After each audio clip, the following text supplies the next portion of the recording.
Salut les héroïnes. Alors aujourd'hui je suis habillée en noir. Ce n'est pas parce que je suis en deuil, mais c'est parce que j'ai choisi de te parler de la légende noire des surdoués et des mythes autour du haut potentiel. Alors je sais pas toi, mais moi quand je tape aujourd'hui haut potentiel sur YouTube, la première chose sur laquelle je tombe c'est l'enfer des hauts potentiels. La seconde vidéo c'est surdoué, haut potentiel de souffrance, et je crois que c'est une vidéo de la RTS. Alors honnêtement, c'est plutôt négatif et ça ne donne pas du tout envie de l'être. Dans cette vidéo, on va voir aujourd'hui que l'idée d'une intelligence supérieure synonyme de source de problèmes est largement répandue et pour cause, elle est soutenue par des études qui oublient les surdoués qui vont bien. Alors tu sais que j'aime beaucoup les neurosciences, donc je te parle souvent des biais cognitifs.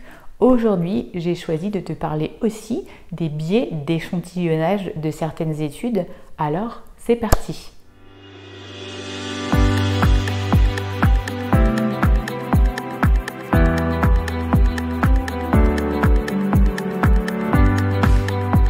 N'oublie pas de t'abonner à la chaîne si ce n'est pas déjà fait pour recevoir 3 fois par semaine des vidéos. Pour ceux qui ne me connaissent pas, je m'appelle Sandrine Larive, je suis coach et hypnothérapeute et j'accompagne les femmes à haut potentiel, hypersensibles, multipotentielles à faire grandir leur haut potentiel de bonheur. Et oui, plein de femmes HP vont bien et ici le ton de cette chaîne est résolument joyeux et constructif, pas de complaisance dans le malheur. Si tu veux recevoir un bilan personnalisé de ma part, je t'invite à remplir le questionnaire qui se situe juste en dessous de la vidéo. Ça me permettra aussi de mieux te connaître. Anxieux, dépressif, échec scolaire. Honnêtement, à en croire tout ce qu'on entend et tout ce qu'on lit, aujourd'hui être un enfant puis un adulte surdoué, c'est vraiment une tare. Alors pourquoi on entend aussi limite le contraire, que uniquement avoir un QI supérieur à la moyenne est synonyme de réussite scolaire? Alors dans les deux cas, c'est parce que ce sont des mythes. Nicolas Gauvry et Franck Ramu, tous les deux chercheurs en psychologie, ont écrit en mars 2017 un excellent article qui s'appelle La légende noire des surdoués et je vais essayer en quelques minutes d'en faire ressortir la substantifique moelle. Béatrice Millettre, dans le livre des vrais surdoués, supporte à 100% ce point de vue qui est le mien.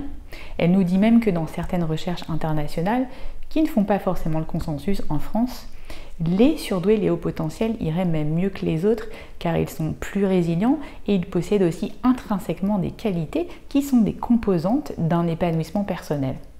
En fait, les hauts potentiels vivent des ruptures, des deuils, des événements douloureux, comme tout à chacun, ni plus ni moins, dû à leur parcours personnel, leur personnalité, leur caractère individuel. D'ailleurs, je t'incite à aller voir ma vidéo au potentiel inné ou acquis si tu t'intéresses au poids de l'environnement sur la douance. Il nous faut vraiment sortir de cette idée préconçue que les surdoués vont mal pour ne pas renforcer une forme de ghettoisation, mais aussi l'idée que les personnes qui vont mal sont surdouées. Et en plus, par pitié, aller mal n'est pas une fatalité, il y a toujours moyen de changer, alors ne nous cachons pas derrière des étiquettes. Maintenant, on va parler des 3 mythes fondateurs de la légende noire des surdoués. Le premier mythe, c'est l'échec scolaire. De nombreuses études internationales ont montré que les enfants qui ont un QI plus élevé que la moyenne ont un plus grand potentiel de réussite scolaire et professionnelle, et je dis bien potentiel parce qu'il faut à la fin qu'ils le potentialisent. On a aussi vu que l'effet positif du QI ne s'inverse pas au-delà d'un certain score. Et malgré tout ça, on continue à avoir cette idée bien répandue que l'enfant surdoué a des problèmes scolaires. Le deuxième mythe fondateur serait que tous les enfants surdoués seraient émotionnellement instables. Or, être ultra sensible ne veut pas forcément dire émotionnellement instable. Et en fait, on a vu que dans 14 études menées dans différents pays et 2 méta-analyses en plus, les enfants surdoués ne seraient pas forcément plus anxieux que les autres. Et surtout, je le répète, l'intelligence émotionnelle d'un enfant ou d'un adulte, ça se travaille, donc ça peut vraiment augmenter. Le troisième mythe fondateur, c'est dire que les enfants surdoués sont plus susceptibles d'avoir des troubles d'apprentissage que les autres, dyscalculie, dyslexie, etc. Alors oui, une intelligence supérieure n'est pas du tout incompatible avec ce genre de troubles de l'apprentissage, mais dire de manière systématique que ces enfants sont sujets à des troubles d'apprentissage, c'est bien autre chose. Alors vous allez me dire, mais comment ça se fait que de tels mythes soient répandus chez des médecins et des professionnels de santé et des experts? Tout d'abord, si on remonte un peu plus loin dans l'histoire, à la fin du 19e siècle, le médecin italien Cesare Lombroso aurait mis à jour un lien entre génie et folie dans un ouvrage qu'il a intitulé Genio e Folia. En fait, rien n'est venu vraiment supporter sa thèse, mais c'était plutôt séduisant pour pas mal d'auteurs. Et du coup, cette idée s'est un peu transportée que le génie était lié à la folie et l'intelligence au désespoir. Un peu comme cette idée un peu préconçue que tous les artistes sont torturés.